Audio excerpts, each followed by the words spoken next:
Now we have our Strand 4 plenary by Bruno Andrade. Bruno is the author of Our Languages, a series of coursebooks for secondary, which is a finalist in the 2021 ELTONs Teaching Excellence Awards.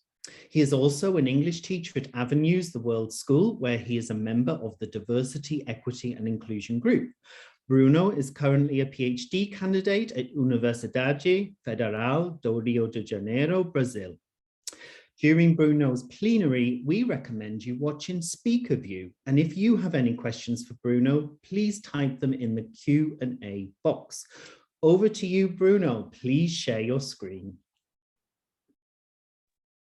Thanks, David. Let me just get my screen ready here. Let me know if you can see it. Let me put it in present mode.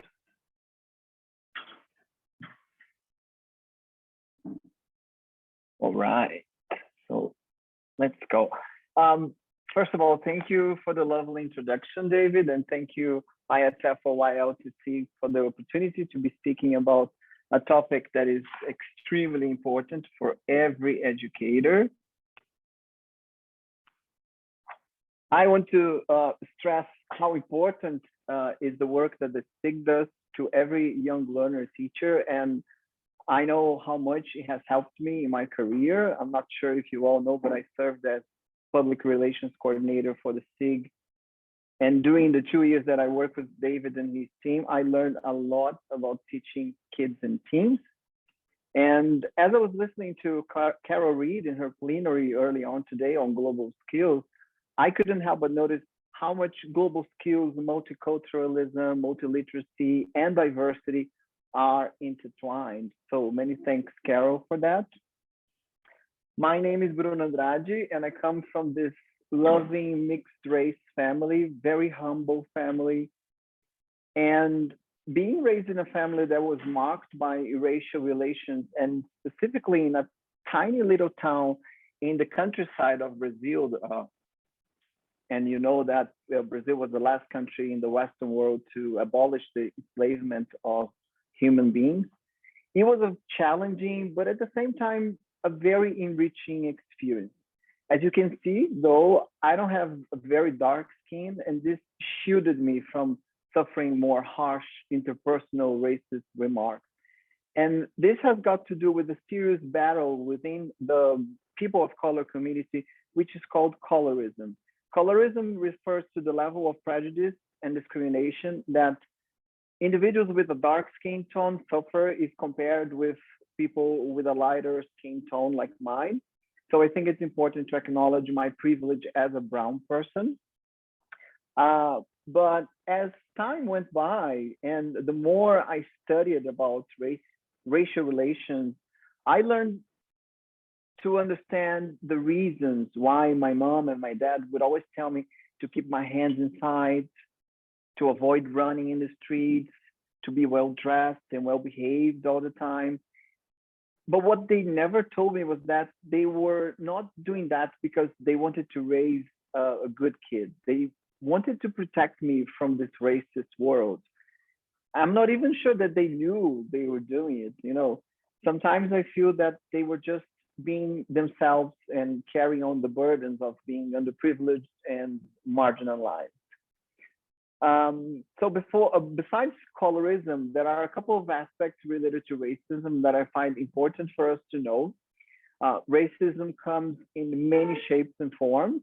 Many people believe that racism is only when someone makes racial slurs and offends people of color. This is just one kind of racism, which is called interpersonal racism. But we need to be aware of other forms of racism, such as institutional racism, which refers to the incapacity of an organization to replicate equity inside the staff. Also systemic racism, which refers to the consequences of human slavery that still govern the way we act, the way we think, and the way we relate to one another. And we'll cover more that in detail later on. Only after I became an adult, I understood a few things about being a kid of color in a predominantly white school. The first episode that I always like to tell is the case of the yearbook picture in fifth grade. I was super excited to have the picture taken, and I begged my dad so much for it. And I remember him saying that he would see what he could do, because pictures at that time, they were very expensive. So he finally agrees, and the day comes. I get to school, and one by one, the students were pulled out of the class and got back with their hairs all gelled up, very slick. And that made me feel super anxious, because I knew that my hair would never, not even with all the gel in the world, be slick. I started crying. I wasn't able to elaborate on what I was feeling, and no one at the school was prepared to support or understand what I was going through. Years later, already a teacher, I created this lesson about the killing of Marielle Franco. Marielle was a politician, a sociologist, a feminist, and a human rights activist in Brazil. The conversation went on, and we ended up talking about police brutality. And I expressed that I have always been afraid of the police. One of the students felt offended and didn't say a word. The next day, the heads of school and coordinators told me that I was in trouble for saying inappropriate things in class. So picture this, me facing a group of white, blonde, upper class women saying that me expressing my fears about the police was inappropriate for a school setting. At that moment, I immediately remembered my father giving me the talk, son, one day the police will pull you over for nothing. Security people will unnecessarily follow you in a store. People will judge you because of your hair. People will judge you for no apparent reason, and so many other things. So was I wrong to say that I was afraid of the police, or was that school not ready to deal with racial issues? And that's why we're here today. We're here to avoid such things from happening in your school, in your classroom. Let me just move this slide. This is today's agenda. Our objective is to help you think of steps that promote anti-racist practices and learning strategies that help you find comfort in discomfort, see diversity as an added value, and promote social change. We will cover language and race, race as a social construct, the ELT teacher as the community educator, problematizing materials, classroom ethos, loaded remarks, exploring whiteness, and I'm gonna share some resources and some ideas for you to put into practice. So today we'll be talking about becoming an anti-racist educator. Becoming. So can you see the continuity of this? Becoming is a never-ending process. Becoming an anti-racist is both a goal and a work in progress. It rarely demands perfection, and it will differ depending on who you are and where you are in the world. It's about learning from your mistakes, identifying implicit bias and privileges, acknowledging the privilege, condemning the privilege. It's about respecting the voices of people of color. It's also about creating critical educational places that dismantle oppression, that build community across not only racial and ethnic lines, but also gender, but also class, national boundaries. It's about acknowledging and talking about race and racism in their current manifestations through the perspective of a teacher. And as teachers of English, we need to understand the relationship between language and race. We need to ask ourselves about the role of race and ethnic relations ethnic relations in the language classroom. I strongly highlight an urgent need for the ELT community to continue to develop a complex understanding of how language teaching and learners' lives are shaped by our global history of racist practice of colonial expansion and the human slavery. Linguistic prejudice is a byproduct of the colonialist mindset, one of its most powerful byproducts, because it particularly over the past few centuries, a great deal of language teaching and learning has been shaped by the violent, the strategically maneuvered and racist practices that come from the colonial expansion that are based on white supremacy, settler colonialism, human slavery, and in more recent years, the legacies of these phenomena. We may think that focusing and shining a light specifically on race will allow us to see more clearly how race carries invisible consequences for language teaching. However, the deeper we move into the literature, the more aware we become of the problematic nature of this limited and reductionist perspective, which is in itself is a legacy of colonial thinking.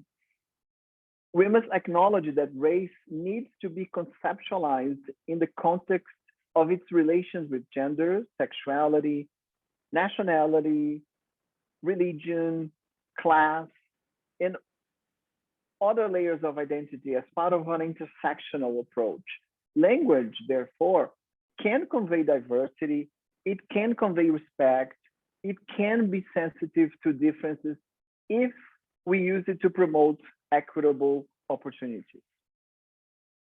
A racial linguistic approach to language teaching must involve the concept of English as a lingua franca, in which students do not feel pressured to imitate two exclusively accepted variations of English, and also exposing them to a variety of different ways English can be spoken, which will empower them to own the language. Also, the power we need to invest in our students to use whichever language they feel the need to when they want to convey specific meanings. We are past the days of English-only classrooms. Translanguaging is a marvelous phenomenon. It is about multiple discursive practices in which bilingual individuals, they engage so that they can make sense of their world. So it's about inclusion. It's about decolonizing the way we see language teaching. So one of the first things we ELT educators need to become aware of so that we can become anti-racist educators is to understand how racism functions in your specific context. Race and racism function differently in different eras, in different places. Here in Brazil, for example, the Black community, we are the sum of Black and brown people. And for that, we are 56% of the whole population. Whereas in countries like the USA or in the UK, race is seen as related to brown, Latino, Black, Asian, and white. So in order to understand racism in our context, we have to establish its differences and set it apart from experiences such as the Nazi system, the South African apartheid, or even the situation of the Black population in the US in the first half of the 20th century. Of course, racism was explicit in all of these situations, and it was even institutionalized by laws and by governmental policies. One of the things that we need to know about racism in Brazil, for example, is the myth of racial equity. This concept was coined by and spread by white sociologists that claimed that Brazil somehow transcended racial conflict just because of some kind of peaceful harmony among whites and Blacks and indigenous people as well, which was conceived due to a very strong miscegenation and the absence of segregating laws such as the apartheid. lies, okay? Lies. Becoming an anti-racist educator, it's also about learning about yourself and your level of discomfort when dealing with issues related to race and identity in the classroom. How comfortable do you feel when dealing with race in class? Because we all bring a range of identities and experiences to any given conversation, it's very likely that we will all bring a variety of comfort levels.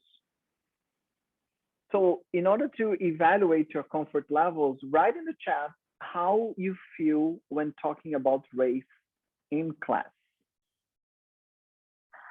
Let me just get the chat here to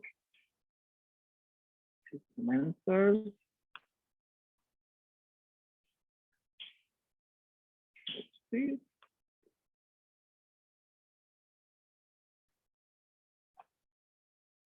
So tell me how you feel when discussing race and why.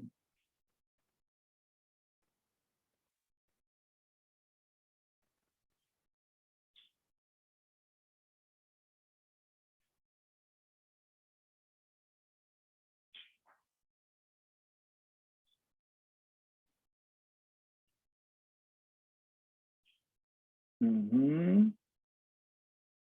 Okay. That's an interesting perspective. Excited, yeah. And it has to be frank and real. True, true.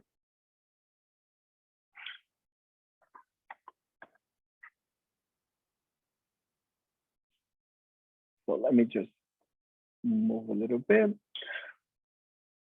All right. So let me bring it back. Just a second. Right. So after this mini super quick self-reflection, it's time to understand what is holding you back as an English teacher. I bring you a few situations and I want you to think of possible solutions. So for example, if your reason for not dealing with topics related to race and racism in class is because you don't feel prepared to talk about it, what should you do? Think about it. You don't need to answer, just think about it.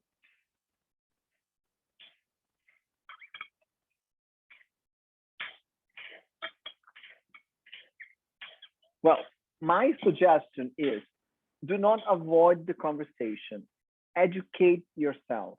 Of course, as a teacher, as an English teacher, you don't have to be an expert in every topic because no one is. If you are afraid that you don't know enough about a critical topic, commit to learning more. Study history, follow current events, and also familiarize yourself with anti-bias work that is being done around that issue. And be prepared to dive into the content you will need to learn more about. So now take a look at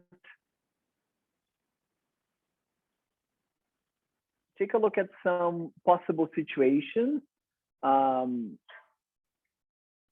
and think of a potential solution for each of them. Share them in the chat if you feel like, okay? So we have situation number 2. I don't see space to lead these conversations in my school. Situation 3, I'm afraid I'll say the wrong thing or won't be able to manage students' questions or emotions. Situation 4, as a white person, I prefer not to talk about race. And situation 5, what if I commit a microaggression? So situation 2, you see yourself as someone who really wants to go ahead and deal with issues related to race. You were excited about it. You want to talk about race and racism in class, and this is great. Kudos to you.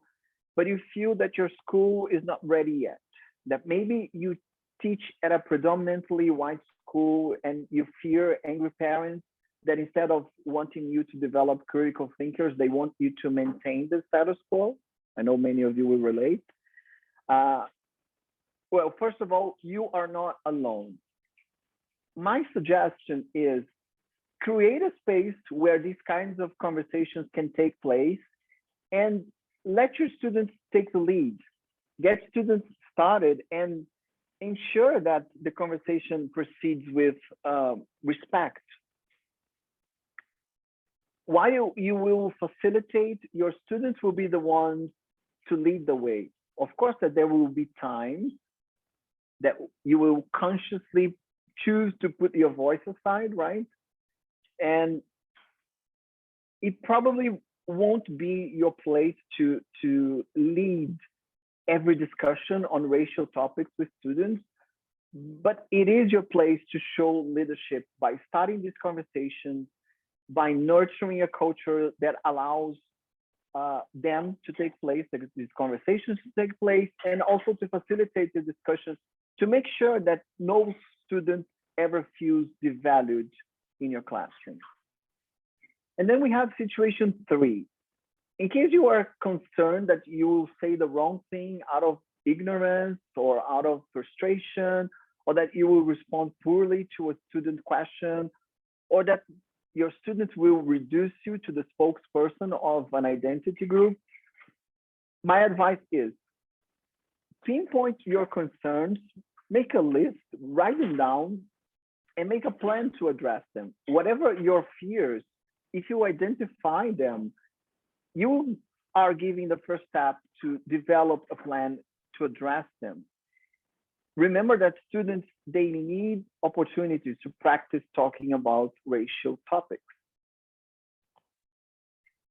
One thing that I like to do with my classes, like every time I start a new group, is to start small, right? If you find yourself in a white and privileged school setting, invite them to reflect about the ratio between white students and Black students, compared with the ratio between white teachers, Black teachers, and see if the same applies to the difference between people in high positions or in cleaning, in cooking, and in security positions. And the conclusions that they come to, they are rooted in systemic racism.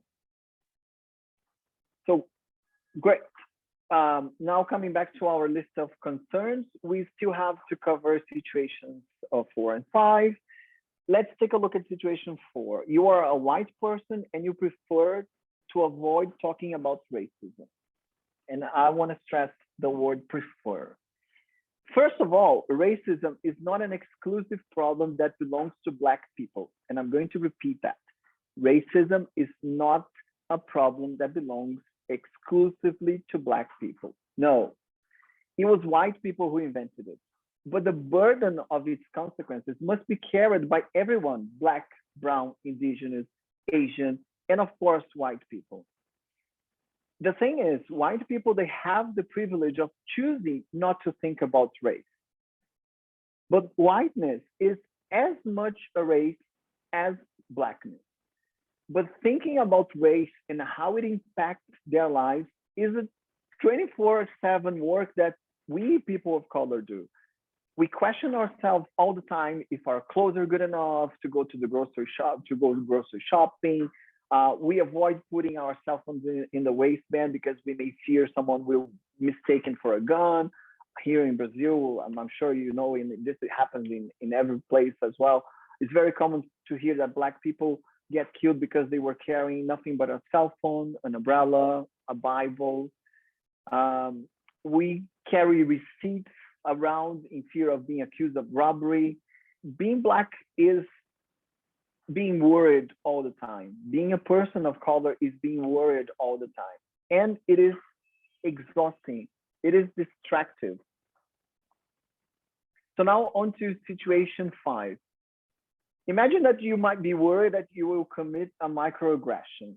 Here's what you can do to rebound if this ever happened to you. The first thing that my own experiences have taught me is to normalize acknowledging mistakes.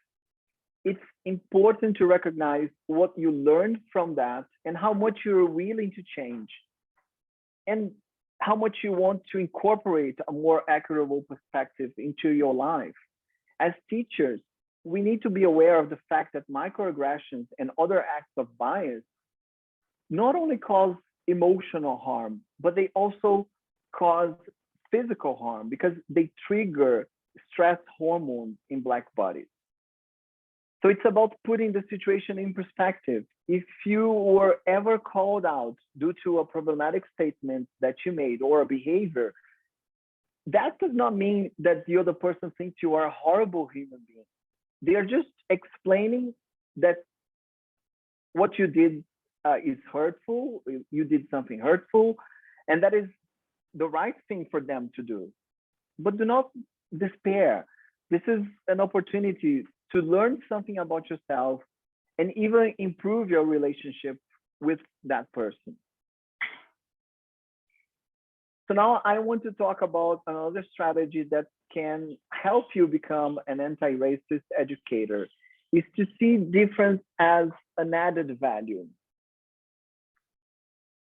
And help your students do the same, right? Invite them to see that we are all affected by history, that the history that we were taught from a white perspective and the history that we were not taught. And this shaped the way, our way of being human. So bring a variety of images of different people, different races, ethnicities into your materials. Talk about Black beauty. Learn and praise the achievements of Black people. For example, did you know that the traffic light, the 3-light traffic light, was invented by a Black man called Garrett Morgan? Did you know that the 3D cinema was invented by Valerie Thomas, a Black woman? So bring that to your class. Becoming an anti-racist educator also requires ourselves to see ourselves as community educators. We need to think about how we participate as community members in the places that we teach. It's about understanding the school culture and counting on families counting on families as assets, counting on the communities as assets that joined, they can combine forces in the fight for social justice. So if you want to incorporate an anti-racist practice, you can also do it by problematizing the lack of representativity in mandated materials. So when schools mandate materials for us, we can't always have a say on which we prefer. So making this a source of discussion in your class will allow you to make time for anti-racist work in your classroom. So ask your students to evaluate the characters and the people portrayed in their books. Let them find out what that information tells them about the author or the authors. Also, if you want to dive into more about how to write inclusive materials, I highly recommend the work that Tyson Seaburn does and his latest book, so check it out. Another thing that is important for us is to create classroom culture. So creating classroom culture is another thing that we need to invest in when dealing with topics related to race in class. It's important to give students a voice in that. So as teachers, we can never come with a set of pre-prepared rules for debate. We need to intentionally discuss and agree on them with students. So whenever you find yourself in a tough situation, you can refer your students to the common agreement and reflect on that. Many teachers tell me that it's difficult to find the correct way to deal with loaded remarks. So the first thing you need to do is to take a step back and analyze the situation. Think about choosing the best way to address it. It's not about having an epiphany in class, you know, it's about rerouting your students' thinking and trying to open them up for the possibility of another perspective. Whenever I hear a loaded remark in class, I try to call students in instead of calling them out. You know what I mean?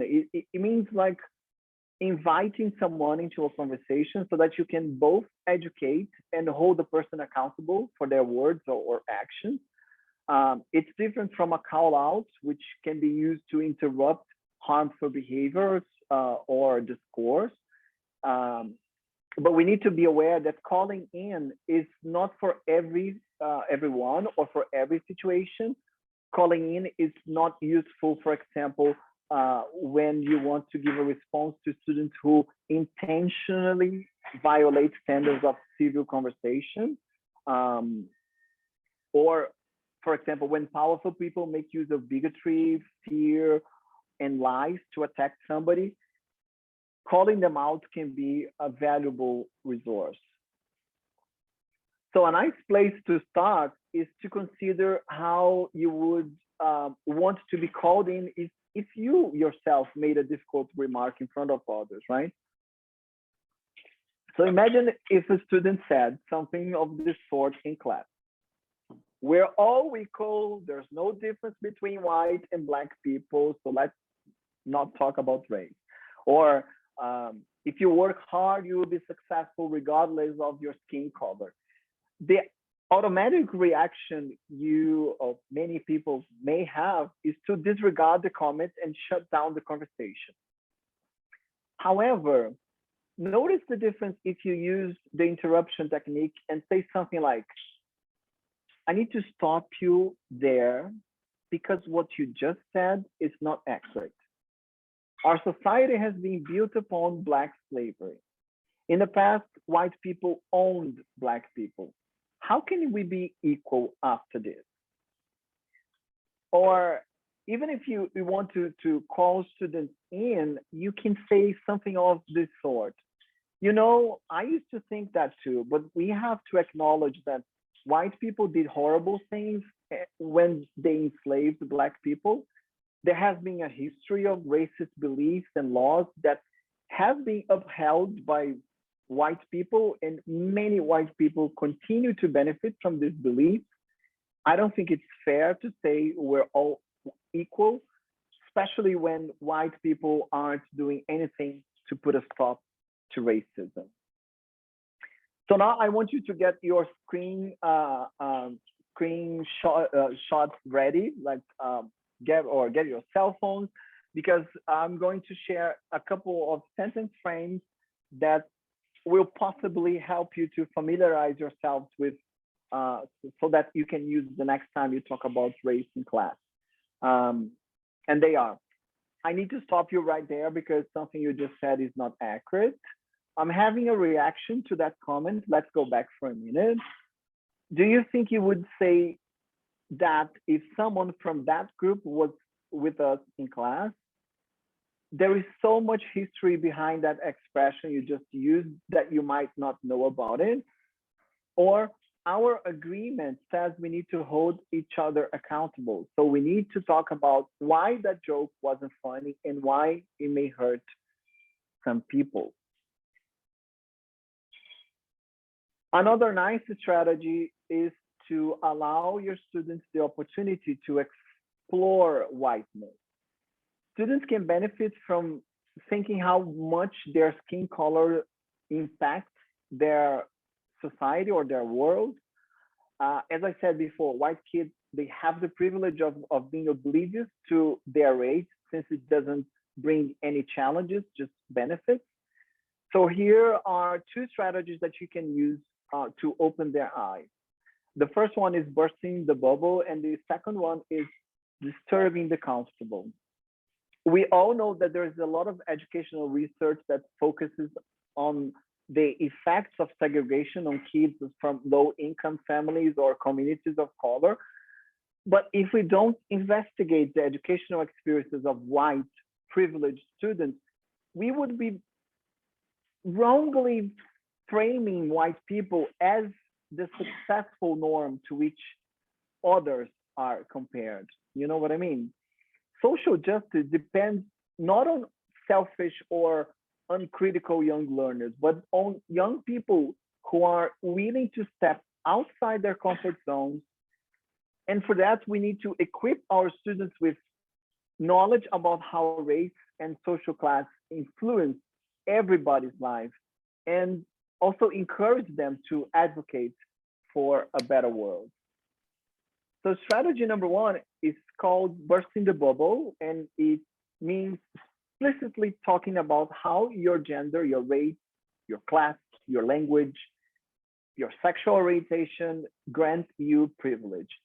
And also to critically discuss racism in our schools. For example, when students or staff refer to a group of Black kids as the jungle kids, or Asian ones as the Koreans, bring that to your class, discuss that, debate that with your class, with your students.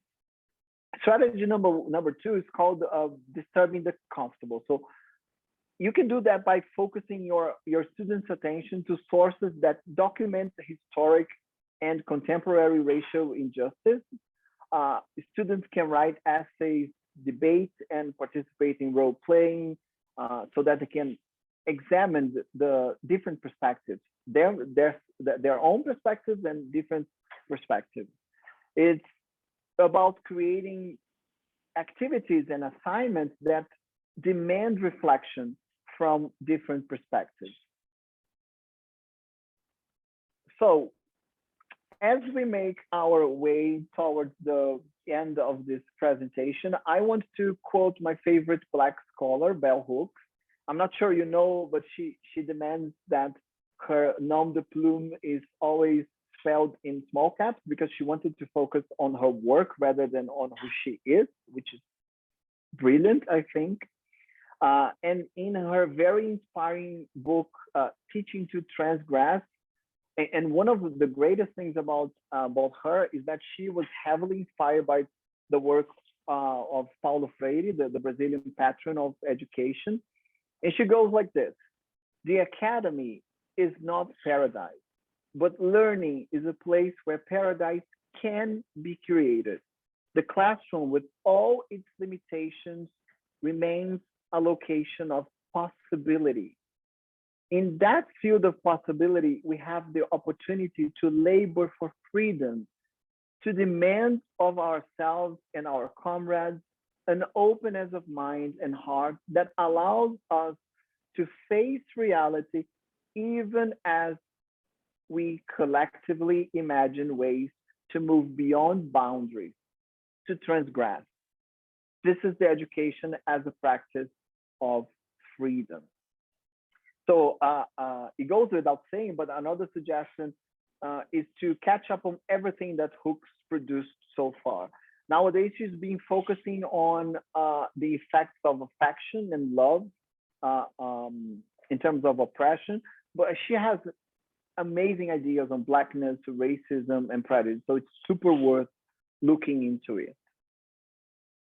So here is a collection of resources for you to engage in the anti-racist fight. They are quite general and not necessarily related to English language teaching, but they are quite interesting if you want to learn more about social justice. So get your screen ready for you to take a screenshot, or maybe come back to this recording later on, because these resources, they have helped me a lot, and I'm sure they will help you as well. The first one is a website where I usually get wonderful ideas and topics for dealing with race and identity, which is Learning for Justice, learningforjustice.org. Also, Facing History and Ourselves, facinghistory.org. There are two interesting podcasts that I really like. One is called Switch, and the other is Nice White Parents. There is a book by Glenn Singleton called Courageous Conversation, really interesting. There is an article by Razan Abdamini called Critical Practices for Anti-Bias Education, Family and Community Engagement, which was published by the AMI USA Journal. Also, a very interesting perspective on racial equity detours in education by Paul Gorski. This is amazing. It has helped me a lot to understand why we usually don't talk about race, or why we usually don't further the understanding of how race impacts in our pedagogy in our schools. So take a look at that. And now I want to share some other, oops, I came back, let me move forward. Some strategies, some resources that are ELT related. The first one is a very interesting paper published by Kubota and Lin, Race and TESOL, Introduction to Concepts and Theory, which was published by the TESOL Quarterly. There is a chapter that was created by TESOL Quarterly and TESOL, which is called Race, Identity, and English Language Teaching. So take a look, like just Google it and you will find it very easily. There is another article published by Kubota, but this time with Von Ash and Mota, which is called Race and Language Teaching, published by Cambridge University Press. There is this wonderful collective of women of color in ELT. This is women of color in ELT.wordpress.com. There's lots of materials there, articles, blog posts, many things that will help you.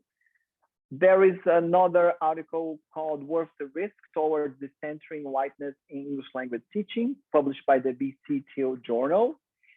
And also more specifically about racism in Brazil, it's racism in English Language Teaching, an autobiographical narrative of Black English language teachers in Brazil, which was published by the Revista Brasileira de Linguística Aplicada.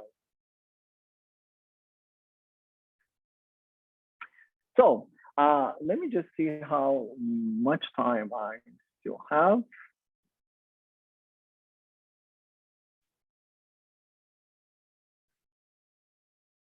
Okay, some ideas that may help you include some anti-racist practice in your pedagogy, in your teaching. The first thing is to create a space for students to explore their identity. This semester, I worked with grade 7, and I was in a project that explored the student's identity. And we read the book The House on the Mango Street by Sandra Cisneros, which is a lovely, lovely, lovely book that talks about ethnicity, race, coming of age, sexuality, puberty, lots of aspects and lots of facets of a young girl. And from that investigation, and from that reading, and from those discussions, my students, I asked them to create a vignette. A vignette is a short descriptive text that uses poetic tone, and the whole book is written as vignettes. The chapters are vignettes. And they wrote a vignette, which the title was, "What Does It Mean to Be Me?" And I got this wonderful reflection. And also in the debriefing part of this activity, it was amazing to see that students, they not very often they have the opportunity to explore who they are. They don't think about that. They don't think about what makes them tick, what are their likes, their dislikes, how privileged they are or how underprivileged they are. So working on that is also interesting because it will expand their perspective. It will expand how they see the human being and what it means to be human. There's also I am poems that you can also work with your students so that they can talk about themselves. Acrostic poems, right? You know, those poems that you use the letters from your name and write them down. And another thing that I really like to do with my students is to make time for emotional processing through, I usually do that through exit tickets, right? So if I teach a lesson on a specific topic related to race, so racism or identity or sexuality or whatever the topic related to diversity, equity, and inclusion, I usually ask them to fill out a form after the class. so that I can get a vibe on the temperature of the lesson, right? So you remember the story that I told you that I talked about how I was afraid of the police and one of the students felt offended. This doesn't happen anymore because I go and I ask them to talk about how they felt about that after that lesson. So I usually ask questions like, did you feel any personal connection to what we studied today? If so, what did you connect to? How did learning this make you feel? How can I best support your learning about this topic? So there's lots of ways that you can work on diversity and deal with racial issues in your classroom.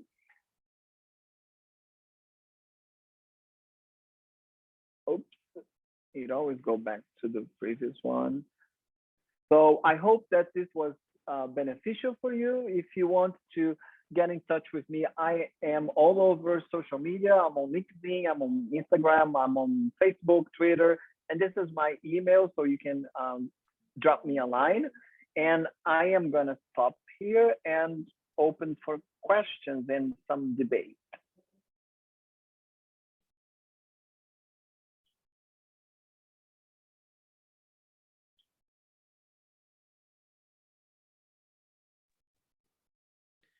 So you have 3 questions in the Q&A box, Bruno. Okay, should I go and pick one? Oh, please go ahead. Yeah. So one of the questions is, how do you suggest starting a conversation about racism with people who are completely oblivious and believe there's no racism? Yes, this is a very, very interesting question. And usually these kind of people are people who are not affected by racism, mostly white people. So what I would do is to start by exploring their whiteness. So telling them, because most of the people, they don't really see that whiteness is a race as well as blackness.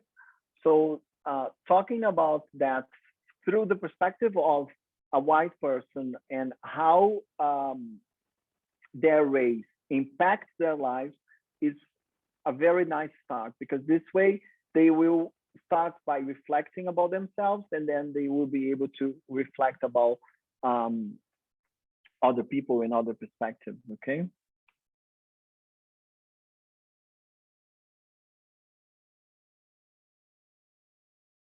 Let me see if I get another question.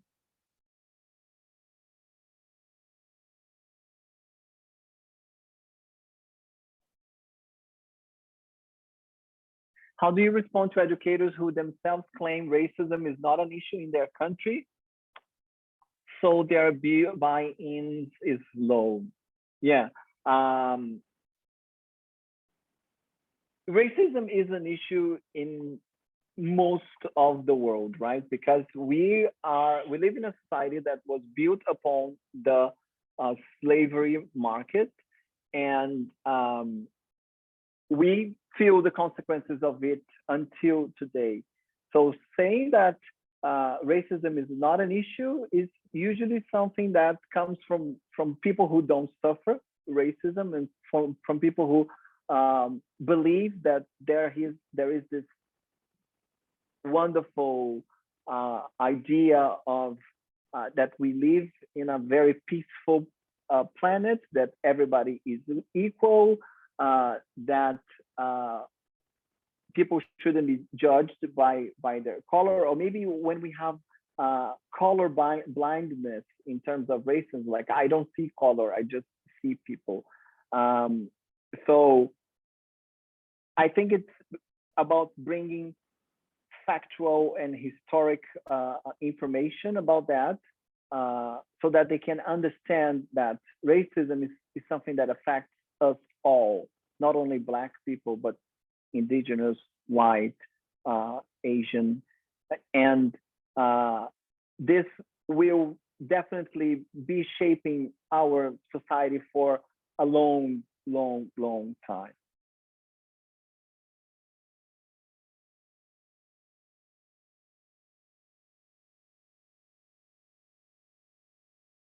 Yeah, I have another very interesting question here. Do I have time, David? Not really, Bruno, Oh, unfortunately. sorry. That's Well, okay. I'd like to We say can we can continue the conversation after this in another channel. So just reach out to me. thank you so much. That was so powerful and so important.